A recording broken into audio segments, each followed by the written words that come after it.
Hello students, good morning. As we are studying chapter 3rd of your chemistry, that is atoms and molecules, उसके under हमने अब तो ion पढ़ लिया था, तो बीच में मैं कुछ टर्म्स स्किप कर गई थी. Sorry for that. एक्चुअली मेरी बुक में वो पेज नहीं था, मैंने ऑनलाइन बुक से देखा है अभी. So those were molecules. First of all we have molecules. So molecules क्या होते हैं आपके पास? जो छोटे एटम्स होते हैं. एटम्स बहुत ही बेसिक यूनिट है लाइफ की या फिर मैटर की. जैसे कि मैंने आपको उसका साइज बताया, बहुत ही छोटा है, दैट इज 10⁻⁻⁹. इतना छोटा है तो वो अकेले तो मैटर को पूरा बना नहीं सकता. तो उसकी छोटी छोटी यूनिट्स मिलके फर्स्ट ऑफ ऑल क्या बनाती हैं? मॉलिक्यूल. फिर मॉलिक्यूल्स मिलके क्या बनाते हैं? एक एलिमेंट. फिर एलिमेंट्स मिलके कंपाउंड बनाते हैं और डिफरेंट कंपाउंड्स मिलके एक सब्सटेंस बनाते हैं. ठीक है. So basically we have here molecules. Molecules क्या होते हैं आपके पास? Atoms combine to form molecules और ions. It is generally a group of 2 or more atoms that are chemically bonded together. Generally ये क्या होते हैं? Group of 2 or more atoms. Group of 2 or more atoms bonded together. सिर्फ physically bonded नहीं होते, क्या होते हैं? Chemically bonded. ठीक है. मतलब कि नंबर ऑफ एटम्स कई बार आपके प्रॉपर्टी भी डिसाइड करते हैं. जैसे कि कैसे डिसाइड करते हैं आपके? अगर आपके पास ऑक्सीजन के नंबर ऑफ, अगर आपके पास ऑक्सीजन के 2 एटम्स हैं तो आपके पास मॉलिक्यूल्स डिसाइड करते हैं आपके. जैसे कि नेक्स्ट है आपके पास मॉलिक्यूल्स ऑफ एलिमेंट्स. अब एलिमेंट्स क्या होते हैं? यहां से आपके पास हमने पिछले चैप्टर में पढ़ा है.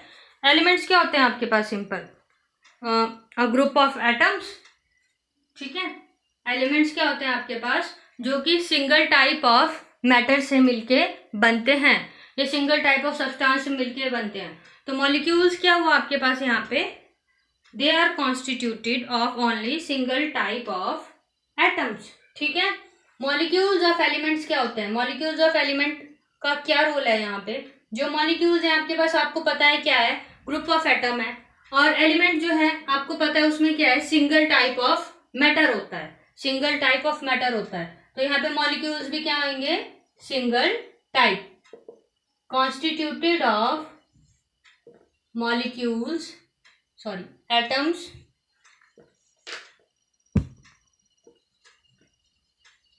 Of single type. अब देखो यहाँ पे जो मॉलिक्यूल्स हैं वो डिसाइड करते हैं कि एलिमेंट कैसा होगा. दे में वेरी. अब कैसे? जो आपके पास सिंपल O है, दैट इज ऑक्सीजन. ठीक है. अगर आपके पास ऑक्सीजन के 2 मॉलिक्यूल आ जाते हैं तो वो क्या आ जाएगा? 2 एटम्स आ जाते हैं तो वो क्या है आपके पास? Diatomic oxygen. ठीक है. अगर आपके पास यही बढ़ के 3 हो जाते हैं एटम्स, ठीक है, 3 एटम्स हो जाते हैं आपके पास यहाँ पे, तो वो क्या बन जाएगा? Ozone gas. ठीक है. तो यहाँ पे जो आपके पास है, नंबर ऑफ एटम्स डिसाइड करते हैं कि एलिमेंट कैसा होगा. नंबर ऑफ एटम्स डिसाइड करेंगे कि एलिमेंट कैसा होगा. ठीक है. तो this property is called atomicity. Atomicity. अब एटॉमिसिटी क्या होता है आपके पास? Number of atoms constituted in a molecule.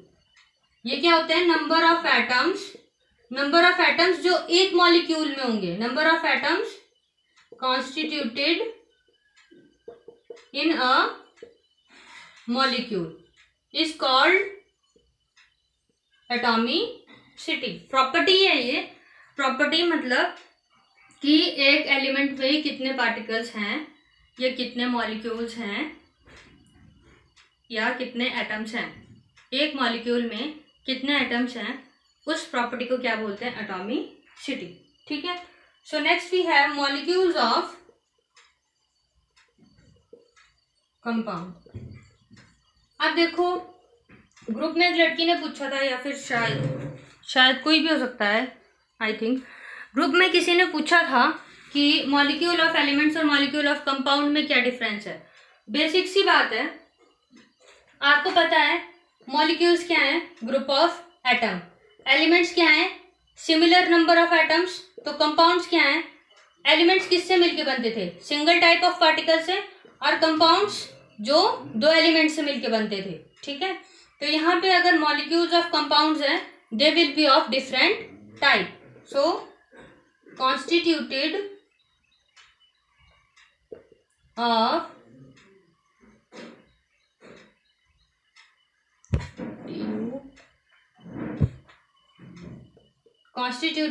different types of atoms।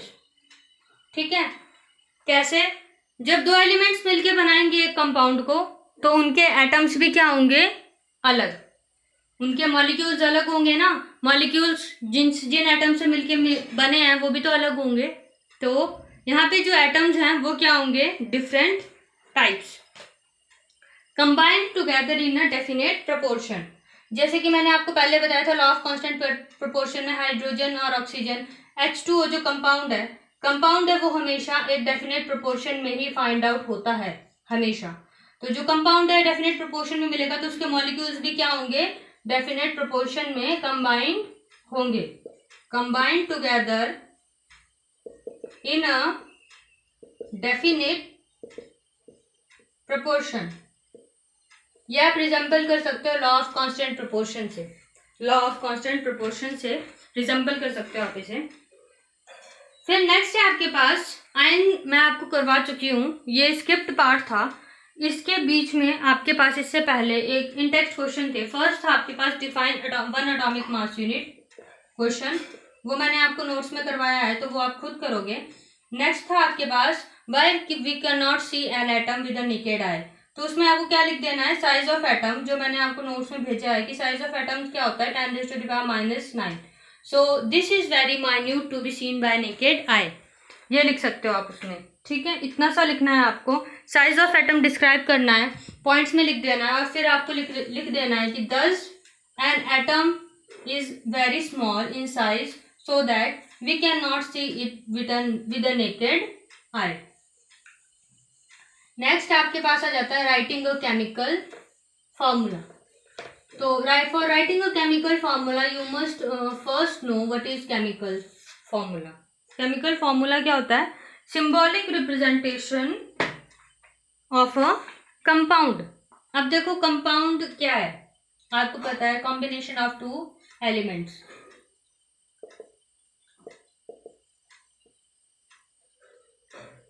जो केमिकल फॉर्मूलाज हैं आपके, मैक्सिमम जब दो एलिमेंट रिएक्ट करते हैं तभी एक कंपाउंड बनता है। तो जो आपके पास केमिकल फॉर्मूला है that is symbolic representation of its composition. Symbolic representation of the composition of compound. मतलब इससे आपको पता चल जाता है कि किस कंपाउंड में एलिमेंट की क्या क्वांटिटी है। जैसे कि आपके पास H2O है, तो इस सिंबॉलिक रिप्रेजेंटेशन से आपको पता चल जाता है इसमें 2 एटम ऑफ हाइड्रोजन है एंड 1 एटम ऑफ ऑक्सीजन है। तो केमिकल फॉर्मूले क्या होता है, जिससे आपकी एलिमेंट्स की कंपोजिशन इन अ कंपाउंड पता चल जाए। ठीक है, कि एक कंपाउंड में कौन सा एलिमेंट कितने क्वांटिटी में है, या उसके कितने नंबर ऑफ एटम्स उस कंपाउंड में है, किसी पर्टिकुलर एलिमेंट के जो मिलके वो कंपाउंड बना रहे हैं। सो यहाँ पे हमारे पास केमिकल फॉर्मूला लिखने के कुछ रूल्स हैं। सो वो रूल्स डिस्कस कर लेते हैं। Rules to write chemical formula आपकी बुक में गिवन है, बहुत ही बढ़िया वे में एक्सप्लेन किए हुए हैं। Rules to write chemical formula. So first we have is the valencies or charges on the ion must balance. अब देखो जो वैलेंसी मैंने आपको बताया क्या होता है, combining capacity of an atom, ठीक है।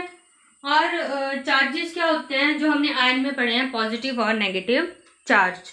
तो आपके पास एक टेबल दिया है आपकी बुक में, that is table 3.6 name and symbol of some ions. तो जो आपके पास वहाँ पे कुछ आयंस के नेम दिए हैं, आयंस कैसे हैं वहाँ पे, एलिमेंट्स के नेम दिए हैं और आयंस उनके ऊपर चार्ज लगा है लेफ्ट राइट हैंड साइड के अप पे। जैसे कि आपके पास एक दिया है first of all Na positive, तो यहाँ पे चार्ज लगने की वजह से ये एलिमेंट क्या बन गया, एक आयन। तो सबसे पहले जो वैलेंसी और आयन है वो क्या होनी चाहिए, बैलेंस।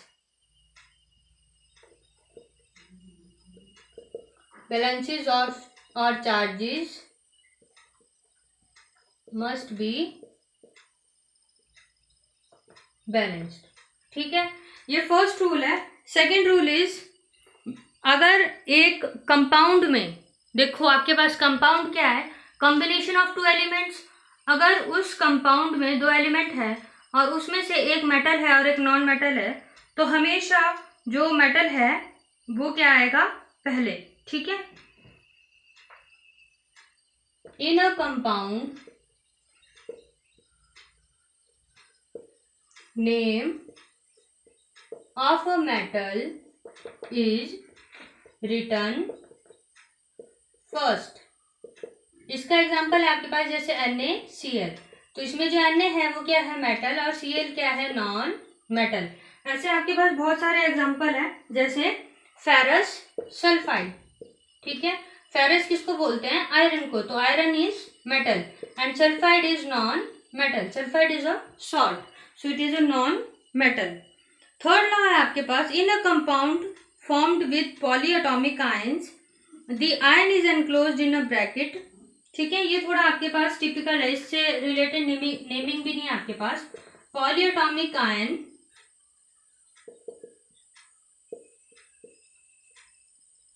अगर एक कंपाउंड में पॉलीएटॉमिक आयंस हो, मतलब दोनों ही उस पे चार्जेस हो, ठीक है। पॉलीएटॉमिक आयंस क्या है, molecules containing charge, atoms containing charges same ही है। तो जो वो आयंस है वो किस में होंगे, एनक्लोज्ड इन अ ब्रैकेट, ठीक है। किसमें, स्क्वायर ब्रैकेट में, जैसे फॉर एग्जांपल NaOH, ठीक है।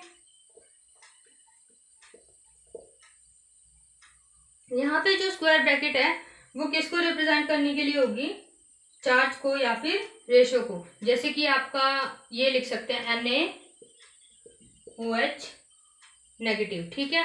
और इसको किसी और के साथ कंबाइन करना हो, पॉलीएटॉमिक आयंस का मैं आपको सही से एग्जांपल ढूंढ के दूंगी।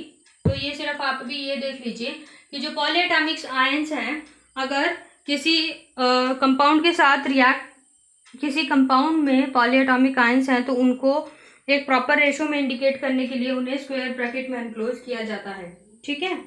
ये थोड़ी हाई टाइप ऑफ नेमिंग है, या फर्दर क्लासेस में पढ़ोगे। पॉलीएटॉमिक आयंस से रिलेटेड एग्जांपल्स मैं आपको लिखवा दूंगी बाद में।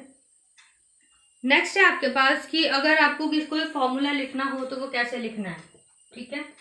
रूल्स आपको पता लग गए हैं, आप देखना है कि आपको कैसे वैलेंसीज और आयंस को बैलेंस करना है। तो फर्स्ट एग्जांपल मैं आपके पास ले लेती हूँ यहाँ पे मैग्नीशियम क्लोराइड का। केमिकल फॉर्मूला लिखने के लिए आपके कंपाउंड्स में जो भी आप एलिमेंट्स ले रहे हो, दो एलिमेंट्स, वो आप पहले अलग अलग लिख लें। जब आप अलग अलग लिखोगे तो आपके पास टेबल 3.6 पे चार्जेस गिवन है, मतलब चार्जेस कैसे, जैसे मैंने आपको Na पॉजिटिव दिखाया था, तो अगर यहाँ पे कोई भी नंबर साथ नहीं दिया है तो हम उसे क्या कंसिडर करेंगे, 1। तो अब उस चार्ट से अगर हम देखें तो मैग्नीशियम के ऊपर क्या लगा है, 2 charge, that is +2, and chlorine के ऊपर चार्ज कितना है, नेगेटिव, दैट इज -1। तो हम कुछ नहीं करेंगे, सिर्फ क्रॉस मल्टीप्लाई करेंगे तो here we will write it as MgCl2। Simple. जब इसका केमिकल फॉर्मूला लिखेंगे तो वहां पे हम चार्जेस मेंशन नहीं करेंगे, ठीक है। ऐसे ही आप हर केमिकल कंपाउंड का फॉर्मूला लिख सकते हो। कैसे? जैसे कि आपके पास नेक्स्ट ले लेते हैं हम एल्यूमिनियम ऑक्साइड। अब वहां से आप देखोगे एल्यूमिनियम के ऊपर 3+ चार्ज है और ऑक्साइड के ऊपर 2 नेगेटिव, ऑक्सीजन के ऊपर 2 नेगेटिव, ऑक्साइड नहीं ऑक्सीजन के ऊपर, ठीक है। तो क्योंकि हमने एलिमेंट्स अलग लेने हैं तो ऑक्सीजन हमारे पास अभी हमने नहीं लिखा है कुछ भी, तो अभी हमारे पास ऑक्सीजन क्या है, सिर्फ ऑक्सीजन। अब वो क्या बन गया, एल्यूमिनियम ऑक्साइड, ठीक है। तो here you can write the chemical formula of different compounds using that charge, that is table 3.6। उसमें क्या दिया है यहाँ पे, ये क्या आपके पास वैलेंसीज, क्या है ये आपके पास वैलेंसीज ऑफ पर्टिकुलर एटम, जो कि किससे रिप्रेजेंट की जाती है, चार्जेस से, ठीक है। अब आपके पास कुछ इंटेक्स क्वेश्चंस दिए हैं आपकी बुक में, आई होप आप उन्हें ट्राई करोगे, ठीक है। जो इसमें क्वेश्चन नंबर 1 है वो आपने खुद ट्राई करना है। जो आपका क्वेश्चन नंबर 2 है ट्राई करना है, करवाऊंगी मैं। क्वेश्चन नंबर 2 है वो मैं आपको करवा देती हूँ। That is write down the names of compounds represented by following फॉर्मूले। तो first is Al2SO4 it is aluminium sulphate. अब ये कैसे आए यहाँ पे, एल्यूमिनियम सल्फेट कैसे देखा, देखो जो सल्फेट है वो क्या है आपके पास, sulphate is given by SO4 2 negative and aluminium के पास आपके पास 3 पॉजिटिव चार्ज हैं, ठीक है, सल्फेट के पास 2 negative.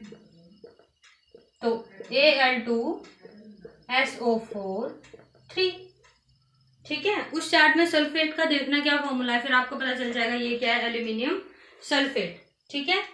Next is we have CaCl2 it is calcium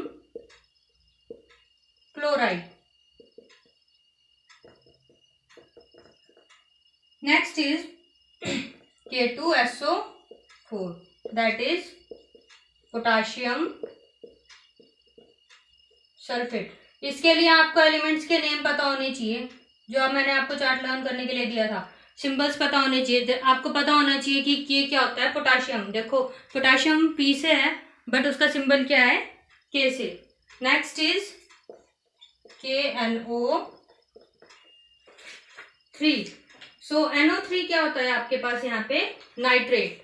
तो it is potassium nitrate. And fifth one is we have CaCO3 calcium carbonate, ठीक है। Now question number 3 is what is meant by term chemical formula। Chemical formula मैंने आपको यहाँ पे लिखवाया है, तो यहाँ से लिख लेना आप लोग इसकी definition. How many atoms are present. अब क्वेश्चन नंबर 4 है आपके पास। क्वेश्चन नंबर 1 के लिए आपकी बुक में बहुत सारे एग्जांपल्स हैं, आप वहां से देख के भी कर सकते हो, फिर भी ना आए तो आप मुझसे पूछ सकते हो, ठीक है। क्वेश्चन नंबर 4 है आपके पास, कितने एटम्स हैं इसमें, H2S। तो इसमें 2 atoms of hydrogen and 1 atom of sulphur.